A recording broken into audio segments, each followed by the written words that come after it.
Stock Play of the Day Overtime is an educational program.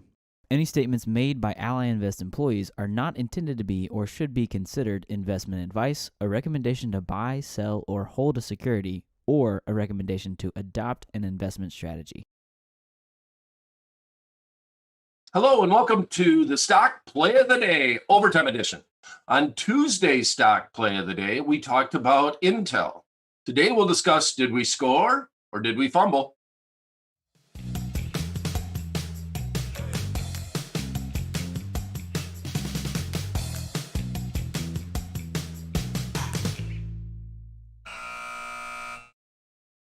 Hello, my name is Brian Overby. I'm the Senior Options Analyst with Ally Invest. On Tuesday's Stock Play of the Day, we talked about Intel. Specifically, we looked at a fig leaf in Intel, and I'm highlighting the fig leaf here inside the options playbook. Now, a fig leaf is otherwise known as a leveraged covered call, which basically means that we're going to be using an in the money, deep in the money option contract as a surrogate for the stock. And then we're going to sell a shorter term call against that position. So on Tuesday, we set one of these up, and Intel, since Tuesday, hasn't really hurt us, but it hasn't really helped us much either. Intel did have big news coming out Tuesday after the close, in that the CEO of the company was going to be talking about forecasts and how the company's doing, and just having a rah-rah meeting about the company in general. And what we see here on the chart on Tuesday, which would have been the 23rd at noon Eastern time, is when we tape the Stock Play of the Day. It's always a live show. So during these 15-minute intervals, this is where the underlying stock was at. Right around 64.64 actually is what I have in my screenshot of the paper trade for that week. So for the rest of the day on 15-minute bars, it closed down. And then we had this big spike up, basically everybody guessing that is because of the news conference that happened with Intel, but it instantly came back down. So a huge open, then a big run down.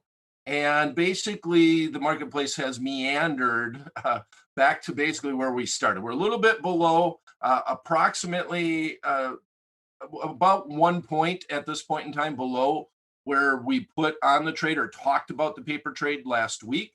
So let's go in and look at the paper trade right now. So if we run into the Ally Invest option chains, we see that Intel is up $1.60 today. Now we are doing buy rights, or ideally a fig leaf would be the name of the strategy.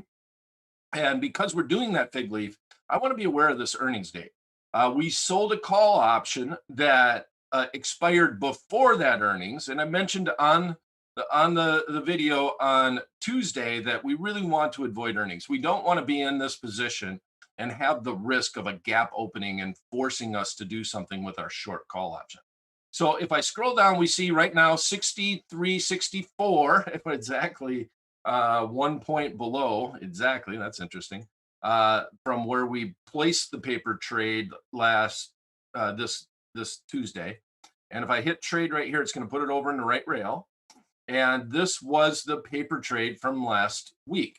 We were buying to open the September 17 55 strike call, then selling to open the April 16 69 strike call. Now, we actually had a question from a listener, and I did also mention it just when we're introducing the strategy in general, saying that, well, why are we selling the call on this one right now? And part of the reason why we were selling that call option is that we were a little kind of scared where the chart was at.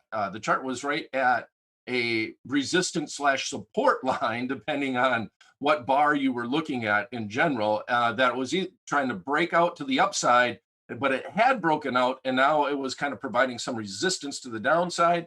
And so because the chart was a little bit scary, I always want to look at it when I'm making my entry points, exactly what's going on with the chart. We decided that, yeah, we're going to buy a longer term in the money call as a substitute for owning the stock.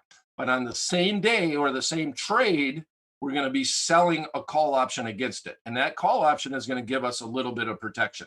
So if we look at this, we're down $1 since Tuesday on Intel. The midpoint of the long call option that we bought is now 1073. And on Tuesday, it was trading at 1155. The midpoint of the call option that we sold is at 36 cents. And on Tuesday, it was at 71 cents. So we made half of the premium almost on the option that we sold. So that overall, that has provided us a fairly decent hedge. We paid we paid $10.85 at the midpoint. And now nothing's guaranteed as the midpoint fills. You always got to keep that in mind. We just want to keep everything uniform. So we paid $10.85. Now we are only down 40 cents approximately, because right now we're showing the midpoint at $10.44, mainly because we had sold that call option against us to give us some protection. So what are we looking at doing today? Just staying the course, right? We were going out into the summer months, hopefully coming out of the pandemic, seeing what's going on with the chip companies overall. Intel is a player in the 5G space. They could benefit from that. And we're going to start looking a little bit more at maybe some 5G stocks overall. That the time has come, right? So if we go down and look at the Ally Invest profit and loss graph, this highlights our fig leaf. It looks a lot like the fig leaf profit and loss graph that we initially started the video with. But I want to highlight here, this is real time. So if we buy the fig leaf as opposed to buying the stock outright, if we buy the stock outright, we have substantial downside, right? My cursor is kind of leaning, it would go all the way down. But one of the big benefits of buying the option instead of the stock is that we have limited and known downside to that net debit that we paid for that long call option. Now, on the upside, we kind of got a little bit of a funky chart here because at expiration, we have the front month option expires way sooner than the back month option contract. So in this instance, if it does come up to this level, we would be profitable. And you can see that it's highlighted here by the green line, which is showing that we would be profitable. That's why it turns green once we cross that x-axis. And we would be profitable on that position if we did run up to that 70 level, or 69 to be more accurate. That was the strike price of the call option that we sold. So if it gets to 69, what would you do? Well, you have to do something in this situation. We only have a few days remaining. Our expiration date is the 16th. So we're not going that far out. April 16th is that expiration date. But if it were to make that run up, either you close the position or you're going to have to roll that call option. So I can highlight inside the options playbook. Let me run over to the options playbook and pull this tab up. In managing positions, we have rolling a covered call. And this would be your homework. If you have this position on, if you're paper trading it, you want to learn when you want to roll a covered call. You don't want to roll a covered call when it gets way into money. And this little section talks about how to manage that position. And if you're thinking about rolling a covered call, it gives you some pointers as to how to do it. All right, so want to highlight once again, we did the fig leaf because we were a little nervous about where the chart is at. That has turned out, it has helped us a little bit.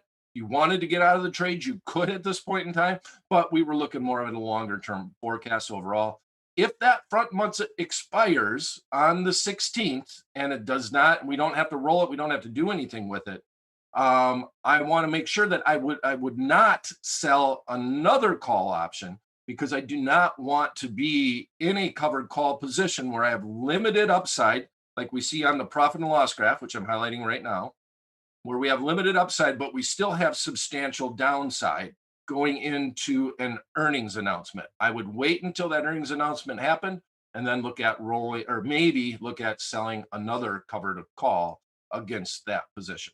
All right, that's it for this edition of the Stock Play of the Day Overtime. We'll be back this Tuesday for Stock Play of the Day. Please make sure you click subscribe and ring the bell so you get all the alerts. And thanks for coming, everyone.